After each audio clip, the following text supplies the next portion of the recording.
Good morning, శుభోదయం. 99% ఎజెండాకి స్వాగతం. ఒకప్పుడు బడికి వెళ్ళే పిల్లలందరూ ఏ బడికి వెళ్ళినప్పటికీ, సర్కారు బడికి వెళ్ళినా ప్రైవేట్ బడికి వెళ్ళినా కూడా సంస్కృతం చదువుకోకపోయినా కొన్ని శ్లోకాలు మాత్రం తప్పకుండా చదువుకునేవాళ్ళు. అందులో ఒకటి మాతృదేవోభవ, పితృదేవోభవ, ఆచార్య దేవోభవ అని. బహుశా ఇప్పుడు ఏ స్కూళ్ళలోనూ ఇవి నేర్పుతున్నట్టుగా లేరు. దానికి బదులుగా పిల్లలందరూ mother's day, father's day, teachers డేని జరుపుకుంటున్నారు. సో ఇవాళ టీచర్స్ డే. సో ఈ టీచర్స్ డే సందర్భంగా ఉపాధ్యాయులందరికీ కూడా శుభాకాంక్షలు, ప్రణామాలు. ఎందుకంటే ఏ మనిషి జీవితంలోనైనా రెండు కీలకమైన ఇన్స్టిట్యూషన్స్ ఉంటాయి. ఒకటి ఇల్లు, రెండవది బడి. ఇంట్లోనూ బడిలోనూ మాత్రమే ఒక మనిషి వ్యక్తిత్వం కానీ మనిషి రూపం కానీ, అంటే ఆ మనిషి ఎలాంటి మనిషి అవుతాడనేది ఈ రెండు చోట్లనే నిర్ణయం అవుతుందన్న విషయం మనందరికీ తెలిసిందే. సో తల్లి తండ్రి ఎంత పాత్ర వహిస్తారో ఉపాధ్యాయుడు కూడా ఒక మనిషి జీవితంలో అంతే పాత్రను వహిస్తాడు. అది మంచి కావచ్చు, చెడు కావచ్చు. గొప్ప టీచర్లు ఉండొచ్చు, సాధారణ టీచర్లు ఉండొచ్చు, ఎవరికి నచ్చని టీచర్లు ఉండొచ్చు. బట్ ప్రతి టీచర్ కూడా ఒక పిల్లవాడికి పాఠం చెప్పినా లేదా ఒక విద్యార్థికి పాఠం చెప్పినా ప్రతి టీచర్కి కూడా ఆ విద్యార్థి జీవితం మీద ఎంతో కొంత ప్రభావం వేస్తారు. ఆ ప్రభావాల సమూహమే ఆ విద్యార్థి వ్యక్తిత్వం తర్వాత అనేది మనందరికీ తెలిసిందే. సో టీచర్స్ డే సందర్భంగా మరోసారి ఉపాధ్యాయులందరికీ శుభాకాంక్షలు తెలియజేస్తూ ఈరోజు టీచర్స్ డే గురించి మనం ప్రత్యేకంగా ఎజెండాలో మాట్లాడుకోబోతున్నాం. ముఖ్యంగా గత కొద్ది కాలంగా టీచర్లు అంటే బఫూన్లు అనే ఒక స్థితికి దిగజార్చిన సినిమాలు మరొక వైపు అయితే, మరోవైపున హిందీలో చెప్పినప్పటికీ వినాల్సిందే అంటూ పట్టుబడుతున్న భారతదేశ ప్రధాని మరోవైపు ఉన్న నేపథ్యంలో ఇవాళ మనం టీచర్స్ డే గురించి మాట్లాడుకోబోతున్నాం. దానికి ముందుగా ఇవాళ వివిధ పత్రికల్లో వచ్చిన ప్రధాన శీర్షికలు. ముందుగా ఈనాడు తీసుకుందాం. ఇవాళ మేజర్ హెడ్లైన్ దాదాపుగా అన్ని పత్రికల్లోనూ, ఇంక్లూడింగ్ నమస్తే తెలంగాణ, అన్ని పత్రికల్లోనూ ఆంధ్రప్రదేశ్ రాజధాని నిర్ణయమైందన్న విషయమే ప్రధానమైన హెడ్లైన్. నిన్న అసెంబ్లీలో ఆంధ్రప్రదేశ్ ముఖ్యమంత్రి చంద్రబాబు నాయుడు ఈ ప్రకటన చేశారు. నిన్న 11:15 ముహూర్తం చూసుకుని మరి ఈ ప్రకటన చేశారు. సో మొట్టమొదట ఆంధ్రప్రదేశ్ ప్రజలందరికీ కూడా శుభాకాంక్షలు, కంగ్రాచ్యులేషన్స్. ఎందుకంటే ఎక్కడ రాజధాని ఉంటుందనే విషయంలో ఇప్పటివరకు ఉన్న అనిశ్చితి తొలగిపోయి ఒకచోట రాజధాని అనేది ఏర్పడటం అనేది ఒక రకంగా ఇక్కడ నుంచి ముందుకు వెళ్ళటానికి ఒక ప్రధానమైన ముందడుగుగా చెప్పుకోవచ్చు. అందుకోసం ప్రజలందరికీ కంగ్రాచ్యులేషన్స్ ముఖ్యంగా. But at the same time మన దేశంలో డెమోక్రసీ అనేది ఒక నాయకుడు దాకా వచ్చిన తర్వాత ఎలా ఆగిపోతుందంటాన్ని కూడా నేను చేసిన ప్రకటన ఒక ఉదాహరణగా చెప్పుకోవచ్చు. విభజన సమయంలో విభజన చేయండి, కానీ అందరితో చర్చించిన తర్వాత మాత్రమే చేయాలని పట్టుబట్టిన నాయకులందరూ ఇక్కడికి వచ్చేప్పటికల్లా ఏ చర్చ లేకుండా ప్రకటన చేయటం అనేది అనేక విమర్శలకు దారితీస్తుంది. అయితే ఇది ముందు ఇంకేమైనా సమస్యలకు కూడా దారితీస్తుందా అనే ఒక అనుమానం కూడా వస్తుంది. ముఖ్యంగా రాయలసీమ ప్రాంత వాసులందరూ తీవ్రమైన అసంతృప్తిలో ఉన్న నేపథ్యంలో ఇదేమైనా సమస్యలు సృష్టిస్తుందనే ఒక విమర్శ వస్తున్న నేపథ్యంలో అవి రాకుండా ఈ ప్రభుత్వం ఏమైనా చేస్తుందా, మరొకసారి చరిత్ర పునరావృతం కాకుండా ఆంధ్రప్రదేశ్ సర్కార్ చూడగలుగుతుందా అనేది మనందరం వేచి చూడాల్సిన అంశం. సో ఇప్పటివరకు విజయవాడ గుంటూరు మధ్య అని చెప్తున్నారు. బట్ నిన్న క్లియర్గా విజయవాడ గుంటూరు కాదు, విజయవాడ పరిసరాల్లో ఏపీ రాజధాని అంటే, సో విజయవాడ కేంద్రంగానే ఈ రాజధాని ఉండబోతుంది అనేది నిర్ణయం అయిపోయింది. సో ఈ లోపల మనకు వచ్చిన అనేక వార్తల వల్ల మంగళగిరి ప్రాంతంలో కానివ్వండి, విజయవాడ గుంటూరు మధ్యలో కానివ్వండి, అనేక ప్రాంతాల్లో పెరిగిన భూముల ధరలు మళ్ళీ ఏమైనా దిగొచ్చే అవకాశం ఉంటుందా చూడాలి. సో ప్రధానంగా ఇది వార్త. ఆంధ్రప్రదేశ్లో అన్ని జిల్లాలకి సమదూరంగా ఉంది కనుక విజయవాడని ఎన్నుకున్నామని నిన్న ముఖ్యమంత్రి చెప్పారు. దాంతోపాటుగా 50% ప్రజలు కూడా ఈ ప్రాంతాన్ని కోరుకుంటున్నారు. నిజానికి విజయవాడ ఆంధ్రప్రదేశ్కి నడి పొడ్డున ఉంటుంది. దాదాపుగా చిట్ట చివరి ప్రాంతాలు రెండింటికి, ఇటు ఇచ్చాపురంకి కానివ్వండి, అటు కుప్పంకి కానివ్వండి 600 కిలోమీటర్ల దూరంలో ఉంటుంది కనుక ఒక రకంగా నడిబొడ్డునే ఉంటుంది ఇది. సో ఇది ప్రజా రాజధానిగా వర్ధిల్లుతుందని, అలాగే అభివృద్ధి వికేంద్రీకరణతోనే ప్రగతి కూడా ఉంటుంది అని నిన్న ముఖ్యమంత్రి చంద్రబాబు ప్రకటన చేశారు. దీంతో పాటుగా మరొక వార్త, చిన్న వార్త. కేంద్ర ఉద్యోగులకు 7% డిఏ పెంపు. ఇది నిజానికి పాత వార్తే, 2 రోజుల క్రితమే వచ్చిన వార్త. బట్ దీనికి సంబంధించిన ఉత్తర్వులు వెలువడ్డాయి. కేంద్ర ప్రభుత్వంలో పనిచేస్తున్న వారందరికీ శుభాకాంక్షలు. ఇది జూలై 1 నుంచే వర్తిస్తుంది. 2 నెలల జీతంలో మీకు డిఏ అదనంగా వచ్చే అవకాశం ఉంది. ఆల్ ఖైదా అలజడి, ఇది భారత ఉపఖండంలో కూడా ఆల్ ఖైదా అడుగు పెడుతూ ఉంది అని ఒక వీడియో సోషల్ మీడియాలో ఒక వీడియో హల్చల్ చేస్తూ ఉంది. దానికి సంబంధించిన వార్త. అయితే ఈ వీడియో నిజమా కాదా అనే విషయం ఎవరికి స్పష్టత లేని నేపథ్యంలో నిన్న హోంశాఖ ఇది నిజమే నిర్ధారించినట్టుగా ఒక వార్త వస్తుంది. బట్ యుద్ధానికి సంబంధించి టెర్రరిజానికి సంబంధించి వచ్చిన ఏ వార్త అయినా కూడా అందులో వాస్తవాల శాతం తక్కువగా ఉండే అవకాశం ఉంటుంది. ఎందుకంటే ప్రభుత్వాలు, ముఖ్యంగా ప్రభుత్వాల నుంచి ఇటువంటి వార్తలు వచ్చినప్పుడు వారికి ఉండే ప్రయోజనాలు చాలా భిన్నంగా ఉంటాయి. ఇది కేవలం భారతదేశానికి సంబంధించిన విషయం కాదు, ప్రపంచవ్యాప్తంగా ప్రభుత్వాలన్నీ కూడా టెర్రరిజాల్ని, యుద్ధాల్ని ప్రజల్ని తమ గుప్పిట్లో ఉంచుకోవటం కోసం వాడుకుంటారు అనేది నిర్వివాదమైన అంశం. సో టెర్రరిజం గురించి కానీ యుద్ధాల గురించి కానీ ప్రభుత్వాలు ఏదైనా చెప్పినప్పుడు మనం ఒకటికి 2 సార్లు ఆలోచించాల్సిన అవసరం ఉంటుంది. ఈ ఆల్ ఖైదా వీడియో నిజమైన ప్రభుత్వం చెప్పినప్పటికీ నిజమా కాదా అని కూడా మనం ఆలోచించాల్సిన అవసరం ఉంది. మరొక వార్త 6, 7వ తేదీల్లో ఢిల్లీకి కేసీఆర్, తెలంగాణ ముఖ్యమంత్రి కేసీఆర్ ఢిల్లీకి వెళ్తున్నట్టుగా ముఖ్యంగా ప్రధానమంత్రి అపాయింట్మెంట్ దొరికిన సమయాన్ని బట్టి ఆ 2 రోజుల్లో ఏదో ఒక రోజు అపాయింట్మెంట్ కోసం ప్రయత్నిస్తున్నట్టుగా తెలుస్తుంది. దాన్ని బట్టి ఈ పర్యటన ఖరారయ్యే అవకాశం ఉంది. ప్రధానమంత్రితో పాటుగా వివిధ కేంద్ర మంత్రులను కూడా కలిసే అవకాశం ఉంది. ముఖ్యంగా 2 రోజుల క్రితం వచ్చిన ఒక ప్రకటన నేపథ్యంలో కేంద్ర విద్యుత్ శాఖ మంత్రి ఒక వెటకారం చేశారు తెలంగాణని. ఆంధ్రప్రదేశ్కి 24 గంటలు విద్యుత్ సరఫరా చేస్తామని చెప్పిన కేంద్రం తెలంగాణ విద్యుత్ కోతలతో అల్లాడుతున్నప్పటికీ పట్టించుకోకపోవడంపై ఆయన ఒక వ్యాఖ్య చేస్తూ మమ్మల్ని అడగలేదు కాబట్టి మేము ఇవ్వలేదు అని చెప్పారు.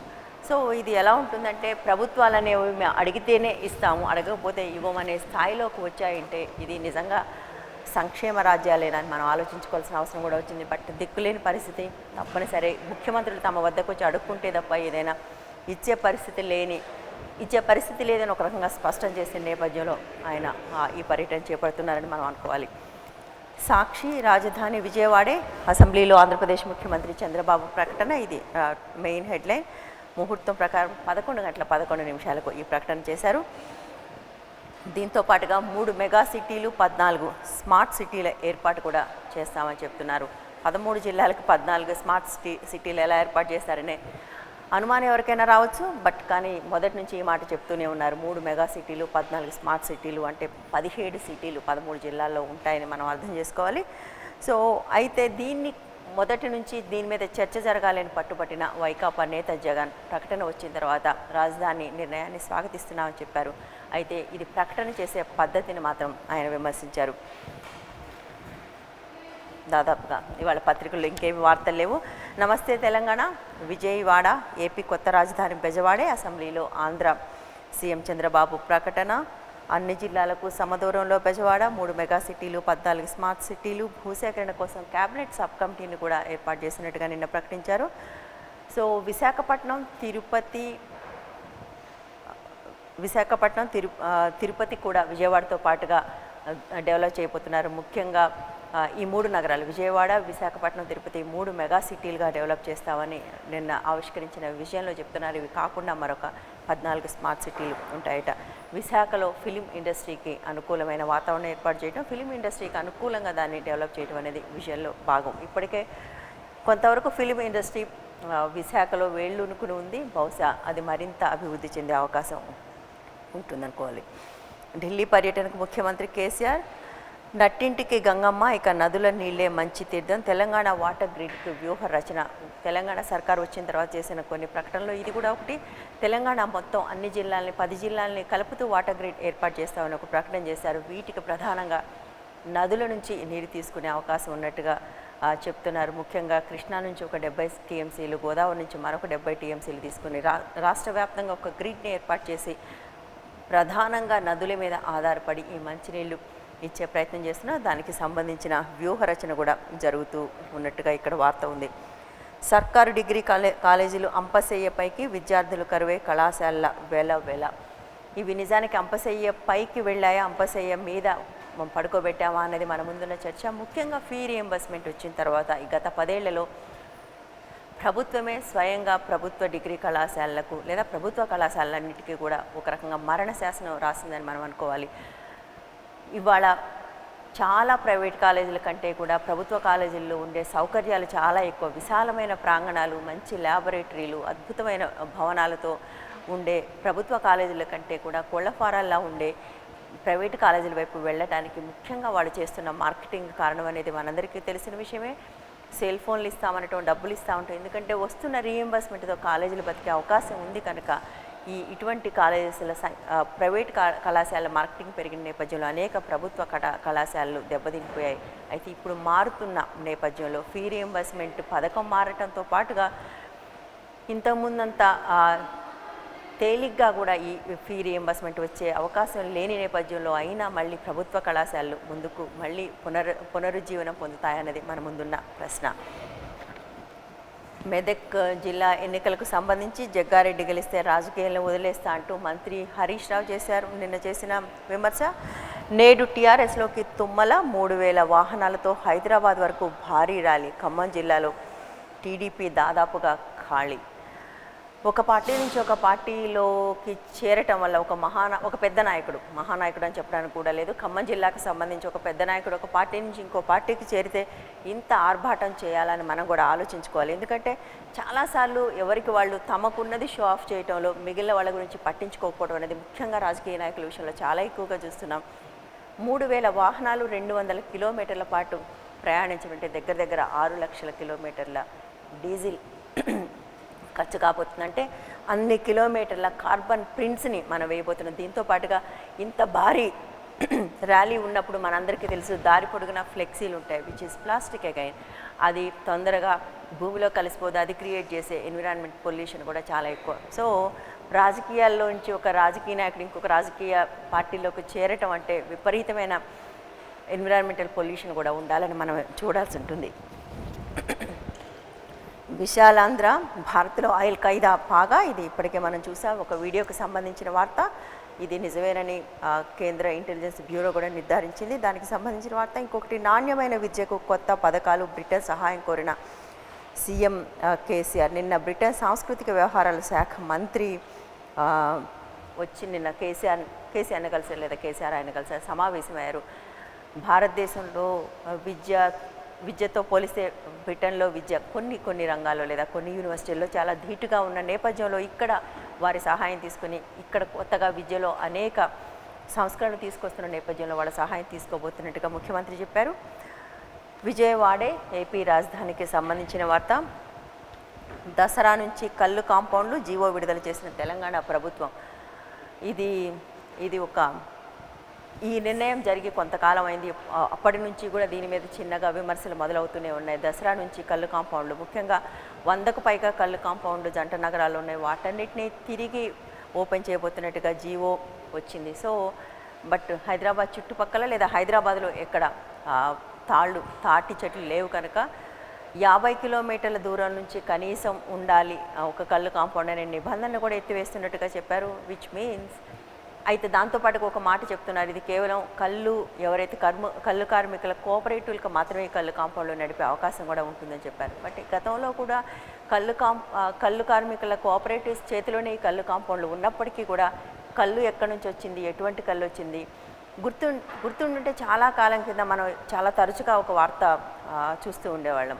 కల్తీ కల్లు తాగి ఎంతోమంది మృతి, కల్తీ కల్లు తాగి ఇంతమంది అస్వస్థత అని. సో అటువంటి వార్తలు మళ్ళీ చూడబోతున్నామా? కల్లు మాఫియా అనేది ముఖ్యంగా తెలంగాణలో మహబూబ్నగర్ లాంటి జిల్లాలో ఎంత స్ట్రాంగ్గా ఉంటుందో అందరికీ తెలిసిన విషయమే. కల్లు మాఫియాకు బలైన వాళ్ళ సంఖ్య కూడా తక్కువ కాదు. ఇటువంటి నిర్ణయాలు తీసుకున్నప్పుడు ఆ విషయాల్ని పరిశీలించారా అన్నది బహుశా మనకు భవిష్యత్తులోనే తెలుస్తుంది. ఇక పోలీసు కొలువుల జాతర. రాష్ట్రంలో పోలీసులు ముఖ్యంగా రంగారెడ్డి, హైదరాబాద్ జిల్లాల్లో పోలీసుల రిక్రూట్మెంట్ జరగనున్నట్టుగా తెలుస్తుంది. రాష్ట్ర వ్యాప్తంగా 10,000 పోలీసుల కొలువులు ఉన్నాయి. బట్ ఇంట్రెస్టింగ్గా చాలా చోట్ల అవసరమైనంత మంది అభ్యర్థులు రావటం లేదనేది ఇక్కడ వార్త. దాంతోపాటుగా ఇప్పటి వరకు నాకు కూడా తెలియని వార్త, బహుశా చాలామందికి తెలియని వార్త ఇది.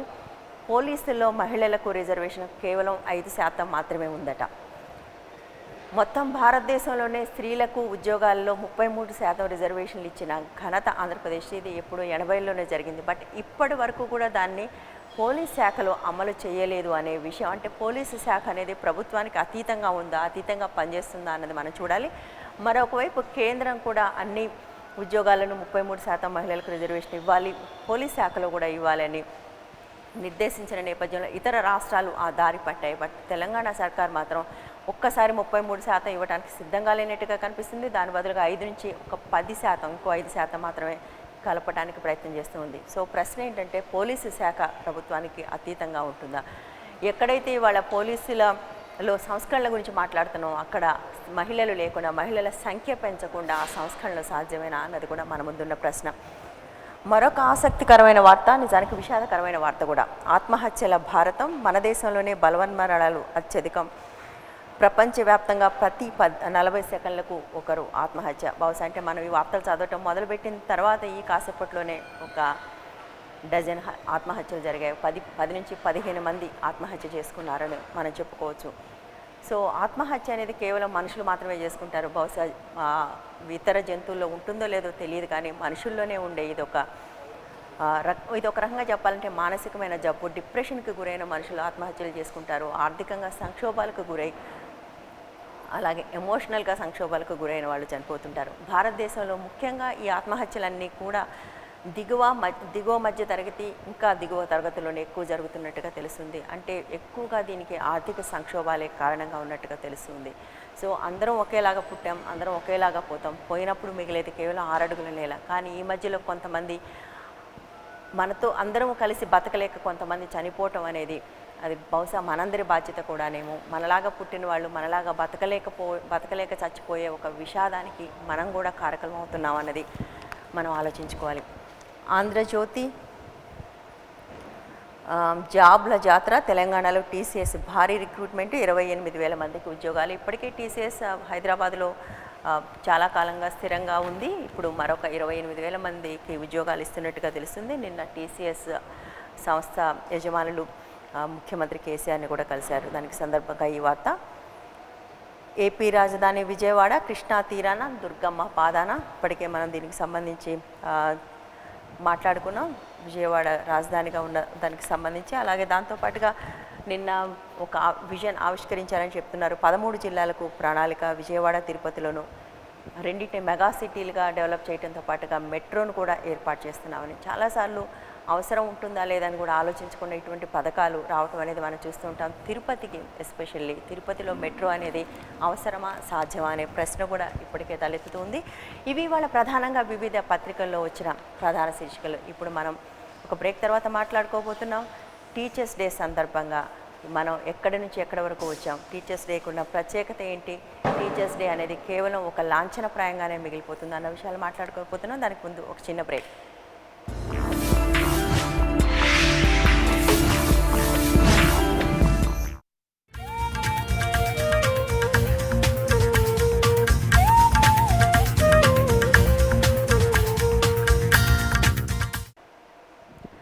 Welcome back. ఈరోజు అజెండాలో మనం మాట్లాడుకోబోతున్నాం టీచర్స్ డే సందర్భంగా. టీచర్స్ డే అనేది కేవలం నామమాత్రంగానే మిగిలిందా, దీనికి ఇవాల్టికి ఉన్న రెలవెన్స్ ఏంటి సమాజంలో అన్న విషయం మాట్లాడుకోబోతున్నాం. దానికి ముందుగా దానికి సంబంధించిన ఒక కథనాన్ని చూద్దాం. గురుర్ బ్రహ్మా గురుర్ విష్ణు గురుర్దేవో మహేశ్వరః. సెప్టెంబర్ 5 ఓ ప్రత్యేక దినం. దేశవ్యాప్తంగా ఉపాధ్యాయులను గౌరవించుకునే రోజు. ఈ స్పెషల్ డేను భారతదేశంలో సర్వేపల్లి రాధాకృష్ణన్ జయంతి అయిన సెప్టెంబర్ 5న ప్రతి సంవత్సరం జరుపుకుంటాం. ఈ రోజున ఉపాధ్యాయుల విశిష్ట సేవలను గుర్తించి జాతీయ, రాష్ట్రీయ, జిల్లా స్థాయిలో పురస్కారాలు, గౌరవ సత్కారాలు అందిస్తాం. భారతదేశపు మొట్టమొదటి ఉపరాష్ట్రపతి, 2వ రాష్ట్రపతి అయిన డాక్టర్ సర్వేపల్లి రాధాకృష్ణన్ 1888 సెప్టెంబర్ 5న మద్రాసు దగ్గరలోని తిరుత్తణిలో వీరస్వామి, సీతమ్మ దంపతులకు జన్మించారు. వీరి మాతృభాష తెలుగు. సర్వేపల్లి బాల్యం, విద్యాభ్యాసమంతా తిరుత్తణి, తిరుపతిలోనే గడిచాయి. 21 సంవత్సరాలు కూడా దాటని వయసులో మద్రాసు ప్రెసిడెన్సీ కాలేజీలో ప్రొఫెసర్ అయ్యారు రాధాకృష్ణన్. ఆ తర్వాత ఆయన ఎన్నో ఉన్నత పదవులను పొందడమే కాకుండా దేశాంతరాల్లో ఎంతో మంది ప్రశంసలు అందుకున్నారు. తత్వశాస్త్రంలో సర్వేపల్లి ప్రతిభను మెచ్చి మైసూరు విశ్వవిద్యాలయం అతన్ని ప్రొఫెసర్గా నియమించింది. సర్వేపల్లి ఉపన్యాసాలను విద్యార్థులు ఎంతో శ్రద్ధగా వినేవారు. కలకత్తా విశ్వవిద్యాలయంలో భారతీయ తత్వశాస్త్రం అన్న గ్రంథం రాసి విదేశీ పండితుల ప్రశంసలు అందుకున్నారు సర్వేపల్లి. 1931 నుండి 36 వరకు ఆంధ్ర విశ్వవిద్యాలయం వైస్ ఛాన్సలర్గాను పనిచేశారు. 1936లో ఆక్స్ఫర్డ్ విశ్వవిద్యాలయంలోనూ ప్రాచ్య మతాల గౌరవ అధ్యాపకులయ్యారు. చైనా, అమెరికా లాంటి దేశాల్లో పర్యటించి ప్రసంగించారు.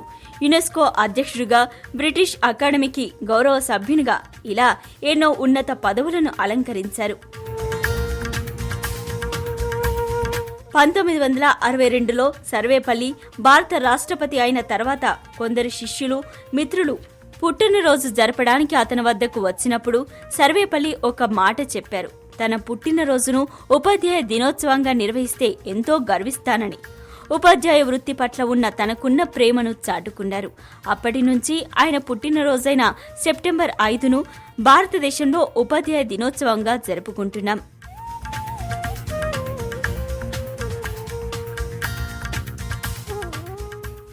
ప్రతి ఏడాది సింపుల్గా గడిచే ఉపాధ్యాయ దినోత్సవం ప్రధాని మంత్రి నరేంద్ర మోడీ కారణంగా ప్రధాన వార్తాంశమయ్యింది.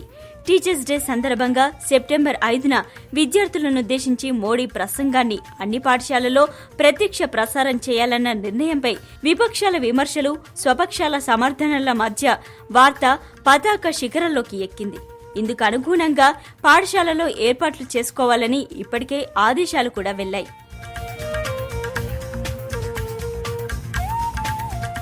గుజరాత్ ముఖ్యమంత్రిగా ఉన్న సమయంలో మోడీ రాష్ట్రమంతటా ఇదే విధానాన్ని అవలంబించేవారు. విద్యార్థులను ఉద్దేశించి చేసే ప్రసంగాన్ని అన్ని పాఠశాలల్లో టెలికాస్ట్ చేసేవారు. ఇప్పుడు ప్రధానిగా ఉన్న నేపథ్యంలో ఇదే విధానాన్ని దేశవ్యాప్తంగా నిర్వహించాలని మోడీ నిర్ణయించారు. ఉపాధ్యాయ దినోత్సవం అనేది టీచర్స్ ను గౌరవించుకునే సందర్భం. అదేవిధంగా ప్రభుత్వం ఉపాధ్యాయ దినోత్సవం పేరును అధికారికంగా గురు ఉత్సవ్గా మార్చుకోవాలనుకోగా వ్యతిరేకత రావడంతో దీన్ని విరమించుకుంది. గురుర్బ్రహ్మా గురుర్విష్ణు గురుర్దేవో మహేశ్వరః. సో ప్రధానంగా ఇవాళ మనం టీచర్స్ డే గురించి మాట్లాడుకోబోతున్నాం. ఉపాధ్యాయుల దినోత్సవం అని కూడా మనం అనుకుంటున్నాం. అయితే ఇప్పుడున్న కాలంలో దాన్ని టీచర్స్ డేగానే పిల్లలు మాట్లాడుకుంటున్నారు. దీనికోసం మనతో పాటు స్టూడియోలో ఉన్నారు ఎస్వి సత్యనారాయణ గారు, ప్రముఖ అధ్యాపకులు, ఆయన సాహితీవేత్త కూడా. సో యాజ్ ఎ టీచర్ మీరు ఒక అధ్యాపక వృత్తిలో ఉన్నారు. సెప్టెంబర్ 5 అనగానే మీకు ఎటువంటి అది do you think it is special for you? మీకు అనిపిస్తుందా ఒకప్పుడు కూడా అలా ఉండేదా, ఇప్పుడు అలాగుందా, ఏమైనా మారిందా కాలంతో పాటు? మారింది. మేము విద్యార్థులుగా ఉన్నప్పుడు టీచర్స్ డే అనేది ఒక పెద్ద పండగ, event, big event, self government day అనే పేరుతో. అవును, మేమందరం పిల్లలందరము వేరు వేరే టీచర్స్ ని అనుకరిస్తూ వాళ్ళలాగా క్లాస్ రూమ్ లో వాళ్ళలాగా పాఠం చెప్పాలని. అవును, పైగా నేనైతే చిన్నప్పుడు అనుకరణ ఎక్కువ చేసేవాడిని.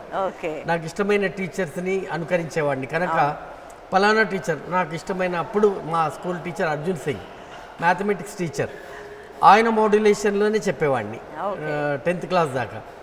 ఇంటర్మీడియట్లో డాక్టర్ టివి నారాయణ గారు నా గురువు, ఆయన ఇంగ్లీష్ టీచర్, ఆయన మోడ్యులేషన్లోనే పోయేం ఆయన ముందు చదివి వినిపించాను. చాలా సంతోషించారు ఆయన. అంటే ఒక పెద్ద పండగ. ఎందుకంటే డాక్టర్ సర్వేపల్లి రాధాకృష్ణన్ గారు ఒక ఉపాధ్యాయుడిగా జీవితాన్ని ప్రారంభించి రాష్ట్రపతి దాకా అత్యున్నత శిఖరాలకు ఎదగగలిగాడు. అంటే ఒక ఉపాధ్యాయుడు తలుచుకుంటే దేశ నిర్మాణాన్ని చేయగలడు. దేశ నిర్మాణము ఎక్కడో ఇండస్ట్రీస్లోనో హైటెక్ సిటీల్లోనో జరగదు, తరగతి గదిలో దేశ నిర్మాణం జరుగుతుంది. అంటే ఉత్తమ పౌరులను తీర్చిదిద్దగలిగేవాడు ఉపాధ్యాయుడు. కనుక రోజు ఉపాధ్యాయుడిని గౌరవించాల్సిందే.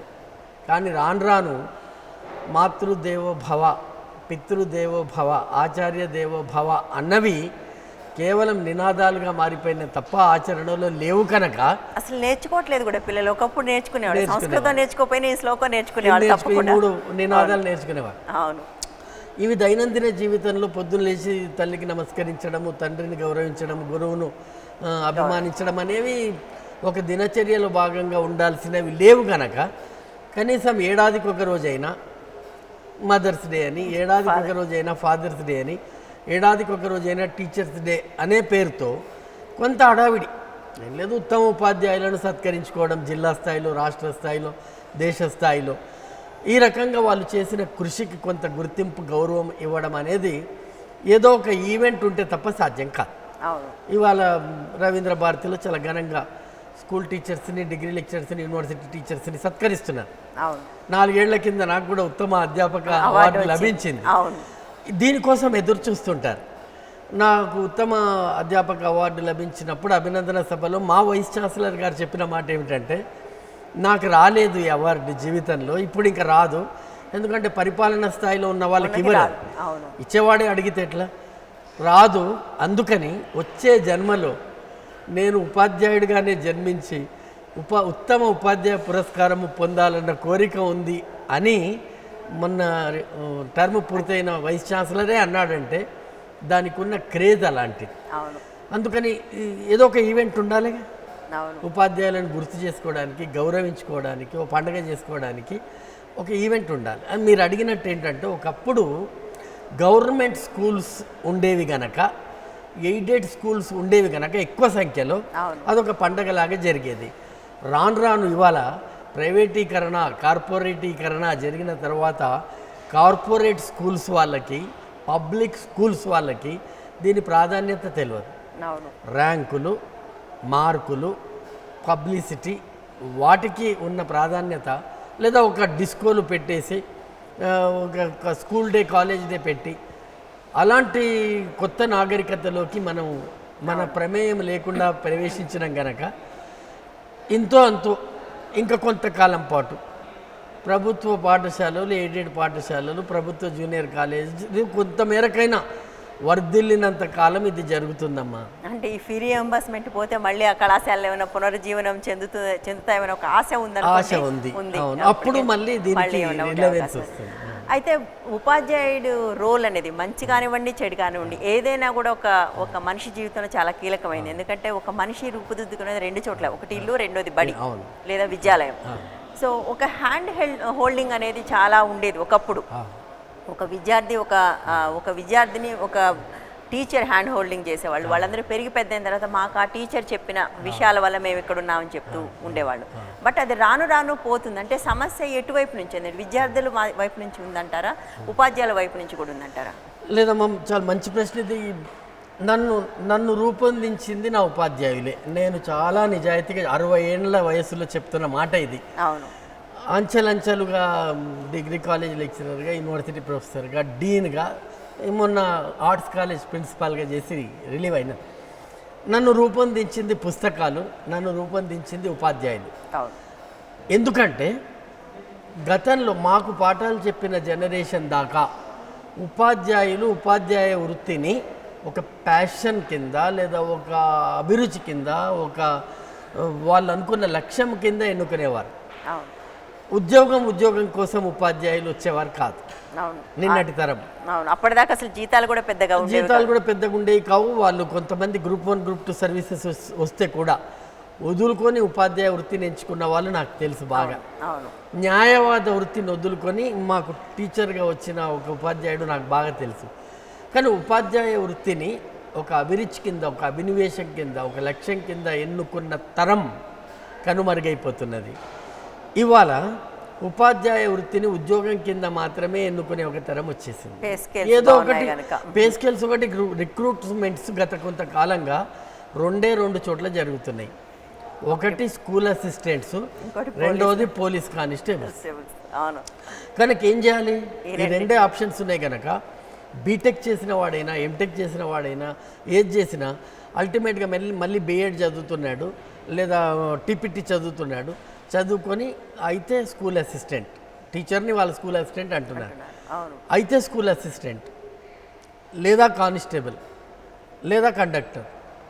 అంటే ఇవే 3 నింపుతున్నారు కనుక, అంటే అభిరుచి లేదు ఇక్కడ. ఈ 3 ఏది వస్తే అది పూర్తిగా భిన్నమైన వ్యాపకాలు. కానిస్టేబుల్, కండక్టరు, టీచర్, పూర్తిగా భిన్నమైన 3 వ్యాపకాల నుంచి అభ్యర్థి 3టికి ప్రయత్నం చేసి ఏదొస్తే అందులోకి వెళ్తున్నాడు, ప్రవేశిస్తున్నాడు. కనుక అభిరుచితో ప్రవేశించే ఉపాధ్యాయుల పాత్ర తగ్గింది గనక పిల్లలపైన ప్రభావితం చేసే ఉపాధ్యాయులు తగ్గారు. ఉపాధ్యాయులు 3-4 రకాలు ఉంటారమ్మా. ఒకటి సిలబస్ పూర్తి చేయుట, పరీక్షలు నిర్వహించుట, మార్కులు వేయుట, నా పని అయిపోయింది. రెండవది ఉన్న మేరకి ఈ పాఠాన్ని కొంచెం బాగా బోధించుట, రెండవది. మూడవది ప్రభావితం చేయుట. తరగతి గదిలో 40 మంది పిల్లలు ఉన్నారంటే కనీసం 4 నేను ఈ బ్యాచ్లో 4 ప్రభావితం చేయగలిగితే చాలు. అని అనుకోవడం కాదు, ఆచరణలో ప్రభావితం చేయగలిగే టీచర్. 4వ టీచర్ ఉన్నాడు, ఏ రోల్ మోడల్. నేను జీవితంలో పలానా టీచర్ లాగా బతకాలి. వ్యక్తిత్వము, బోధన, జీవన విధానము, ఆచరణ, ఇవన్నీ కూడా విద్యార్థులకు ఒక రోల్ మోడల్స్ లాగా ఉంటాయి. తల్లిదండ్రుల తర్వాత ఎక్కువగా ప్రభావితం అయ్యేది పిల్లలు ఉపాధ్యాయుడి చేతనే. కాబట్టి రోల్ మోడల్స్గా ఉండాల్సిన తరం రాను రాను తక్కువైపోతుంది. అసలు లేరని అనను, కానీ ఆ సంఖ్య తక్కువ అవుతుంది. కనుక మీరు అంటున్నట్టు పిల్లల్ని ప్రభావితం చేసి, పిల్లల్ని రూపొందించి, పిల్లల పట్ల ప్రేమ చూపెట్టి, వాళ్ళలో ఎవరెవరికి ఏ ఏ టాలెంట్స్ ఉన్నాయి ఆ టాలెంట్స్లో వాళ్ళను ప్రోత్సహించే ఉపాధ్యాయులు ముందు ముందు అన్నా వస్తారు. ఇది ఒక సంధి దశ. కానీ మనకు పాఠాలు చెప్పిన టీచర్స్ లాంటి టీచర్స్ మన తరంలోనూ ఉన్నారు, రానున్న తరంలోనూ ఉంటారు. ఆశావాదులం మనం. అవును, ఉండాలని ఆశిద్దాం. ఉండకపోతే మీరు అన్నట్టుగా ఈ దేశ భవిష్యత్ ఏమవుతుంది సమస్య, దేశానికి సంబంధించిన సమస్య. మీరు అన్నట్టుగా రోల్ మోడల్ అంటే టీచర్ అవ్వాలని అవ్వకపోవచ్చు. నేను చూసి ఇన్స్పైర్ అయిన టీచర్స్ ఎవరు, వాళ్ళని చూసి నేను టీచర్ అవ్వాలనుకోలేదు, కానీ వాళ్ళు నాకు జీవితంలో చాలా విలువైన పాఠాలు చెప్పారు. వాళ్ళు నేను జర్నలిస్ట్గా ఉండడానికి, మీడియాలో ఉండడానికి కూడా ఒక టీచరే కారణం. ఆయాచితం శ్రీధర్ గారు, బహుశా మీకు తెలిసి ఉంటుంది, ఆయన ఇన్స్పైర్ చేశారు. సో దీనికి సంబంధించి మనతో మాట్లాడడానికి చాలామంది ఎదురు చూస్తున్నారు. సదాశివ గారు, అసిస్టెంట్ ప్రొఫెసర్ కాకతీయ యూనివర్సిటీ నుంచి. గుడ్ మార్నింగ్ సదాశివ గారు. నమస్కారం మేడం, బాగున్నారా మేడం? నమస్తే అండి, బాగున్నాను, చెప్పండి. మా సార్కి ఉపాధ్యాయ దినోత్సవ శుభాకాంక్షలు. లైవ్ లో ఉన్నారు. నేను సార్ నమస్కారం సార్. నమస్తే. నమస్తే. నేను డాక్టర్ కర్ర సదాశివ సార్. నేను ప్రొఫెసర్ బన్నాయిలయ్య గారి స్టూడెంట్ ని. చెప్పండి అన్న. బాగున్నారా సార్? బాగున్నాను.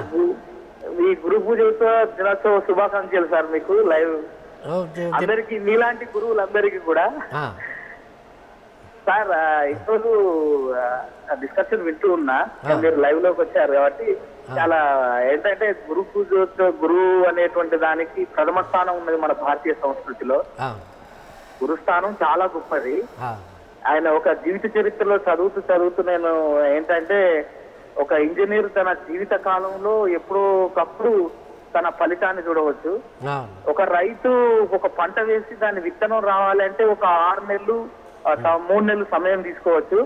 కానీ ఒక గురువు తన యొక్క ఫలితాన్ని వెంటనే పొందడం అనేది ప్రపంచంలో ఒక గురువుకే సాధ్యమవుతుంది. ఇది మా గురువులు మాకు చెప్పిండ్రు. అందుకనే మేము కూడా టీచింగ్ ఫీల్డ్ లోకి రావాలని మీలాంటి వాళ్ళ స్ఫూర్తి. మాకు ప్రొఫెసర్ హనుమాన్ల భూమయ్య గారు, తర్వాత ప్రొఫెసర్ బన్నాయిల గారు, మీలాంటి వాళ్ళ స్ఫూర్తితోనే మేము విద్యారంగంలో ఉంటున్నాం సార్. ఈ రోజు మిమ్మల్ని కలుస్తున్నందుకు చాలా సంతోషం. ఏం లేదు, మీకు శుభాకాంక్షలు చెప్పాలనే, లైవ్ లో చూసి శుభాకాంక్షలు చెప్పాలనే మీకు ఫోన్ చేశాను సార్. మీకు, మన రాష్ట్రంలో, మన దేశంలో ఉన్న ఉపాధ్యాయులకు, అధ్యాపకులు అందరికీ గురు పూజా దినోత్సవ టీచర్స్ డే శుభాకాంక్షలు. థ్యాంక్ యూ సదాశివ గారు. ఇప్పుడు శ్రీనివాసాచారి గారు, పిహెచ్డి స్టూడెంట్, ఉస్మానియా యూనివర్సిటీ నుంచి. గుడ్ మార్నింగ్ అండి. Hello, good morning madam. Good morning, చెప్పండి. టీవీ 9 ప్రేక్షకులందరికీ ఉపాధ్యాయ దినోత్సవ శుభాకాంక్షలు అండి. ఓకే, మీకు కూడా. టీవీ 1999. చెప్పండి. ఇక్కడ గురుగారు ఎస్వి సత్యనారాయణ మా గురువు గారు అండి. మాకు చాలా ఇన్స్పైర్ మా గురువు గారు. అతనికి ఒక పద్యాన్ని డెడికేట్ చేద్దాం అనుకుంటున్నాండి. Okay, please go ahead. Okay madam.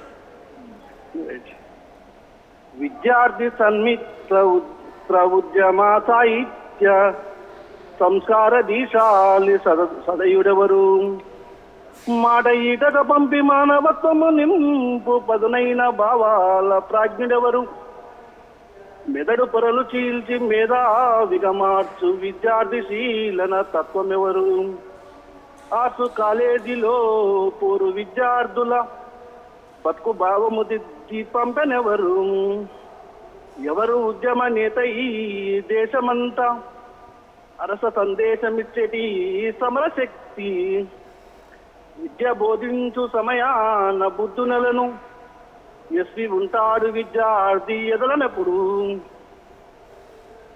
Okay madam thank you గురుగారు అయినటువంటి థ్యాంక్ యూ సత్యనారాయణ గారికి డెడికేట్ చేస్తూ ఉపాధ్యాయ దినోత్సవం సందర్భంగా డెడికేట్ చేస్తున్నాం మేడం. థ్యాంక్ యూ అండి చక్కటి పద్యం బహుశా థ్యాంక్ యూ శ్రీనివాస్. ముందు ముందు నువ్వు కూడా ఉత్తమ ఉపాధ్యాయుడిగా రూపొందాలని ఆశీర్వదిస్తున్నాను. ఓకే మీ మరొక శిష్యులండి, వాళ్ళు మీకు శిష్యుల తాకిడి చాలా ఎక్కువ ఉంది. రత్నాకర్ బిహెచ్ఎల్ నుంచి. Good morning Ratnakar. నమస్తే అక్క, నేను రత్నాకర్ని, గుర్తుపెట్టారా? నమస్తే నమస్తే రత్నాకర్, చెప్పనన్నా. సార్ నమస్కారం సార్, నేను డాక్టర్ అంబేద్కర్ కాలేజీలో నేను మీ శిష్యుని సార్. నేను చెప్పనన్నా. Sir happy teachers day sir. Thank you very much నాన్న. చాలా సంవత్సరాలు అయింది సార్ మిమ్మల్ని తెలిసి. నేను లేకుండే ఇక్కడ ఈ దేశంలో. మిమ్మల్ని ఇప్పుడు టీవీలో చూసి చాలా సంతోషపడుతున్నాను. అలాగే అక్కయ్యకి కూడా నేను చాలా నమస్కారం. అక్కయ్యకి నేను తెలుసు, అక్కయ్య మా దగ్గరికి కూడా వచ్చింది. Happy teachers day again sir. Thank you very much. Thank you నాన్న. థ్యాంక్ యూ సో మచ్ మీరు టైం తీసుకొని కాల్ చేసినందుకు. సో ఒక కోణం అసలు ఇన్స్పైర్ చేసే టీచర్లు లేకపోవడానికి కారణం ఇన్స్పైర్డ్ టీచర్స్ లేరు అనేది. అంటే వాళ్ళు ఇన్స్పైర్ అయ్యే వృత్తిలోకి రాని టీచర్స్ లేకపోవడం కూడా ఒక సమస్య మనం అనుకుంటున్నాం. మరొక వైపు అసలు ఒక పద్ధతి ప్రకారం టీచర్లని తక్కువ చేసేది మీరు చాలాసార్లు మాట్లాడారు. ముఖ్యంగా గత 10-15 ఏళ్లలో సినిమాల్లో టీచర్లను ఒక బహుళులుగా చిత్రీకరించే ఒక సంస్కృతి కూడా వచ్చింది. సో దాని ప్రభావం ఎట్లా ఉంది? తప్పకుండా టీచర్ని చాలా గౌరవనీయమైన వ్యక్తిగా, ఆదరణీయమైన వ్యక్తిగా చూపెట్టాలి. కానీ ఒక పద్ధతి ప్రకారం గత 2 దశాబ్దాలుగా అప్రయోజకులుగా, అసమర్థకులుగా, బఫూన్లుగా, ఏమంటాము చాలా తక్కువ స్పృహ కలిగిన వ్యక్తిగా చిత్రించడం జరుగుతుంది. చాలా దురదృష్టకరం, అన్ఫార్చునేట్. ఇది దాని ప్రభావం ఉంటుంది సహజంగానే. పిల్లలు, టీనేజ్ పిల్లలు తెలిసి తెలియని వయసులో జూనియర్ కాలేజీలకు వస్తారు. స్కూల్ దాకా అప్పటిదాకా ఒక రకమైన శిక్షణకు అలవాటు పడి స్కూల్ జీవితం ముగించి జూనియర్ కాలేజ్కో డిగ్రీ కాలేజ్కో వచ్చిన తర్వాత వాళ్ళు కూడా ప్రిన్సిపల్ పట్ల, తెలుగు టీచర్స్ పట్ల లేదా ఇతర టీచర్స్ పట్ల ఆ సినిమాలలో లాగా అట్లా ప్రవర్తించాలి అనే ప్రభావం ఉంటుంది వాళ్ళ మీద ఉంటుంది. కానీ మంచి టీచర్స్ కంట్రోల్ చేస్తారు. కానీ ఏదో సబ్కాన్షియస్గా మాత్రం విద్యార్థుల మెదళ్లలో టీచర్ అనేవాడు చాలా ఉన్నతుడు. అంటే మేమైతే మా టీచర్స్ని ప్రెసిడెంట్ ఆఫ్ ఇండియా కంటే ఎక్కువ గౌరవంగా చూసేవాళ్ళం. ఆయన ఎవరో మనకు తెలియదు, ఎక్కడో ఢిల్లీలో ఉంటాడు, ఈయన రోజు కనపడతాడు కదా. కాబట్టి ఈయన ప్రవర్తన, ఈయన జీవన విధానం, ఈయన మాట తీరు, ఈయన నడక, ఇవన్నీ కూడా మీరు అన్నట్టు ఒక టీచర్ ప్రభావంతో మనం టీచర్ కానక్కర్లే.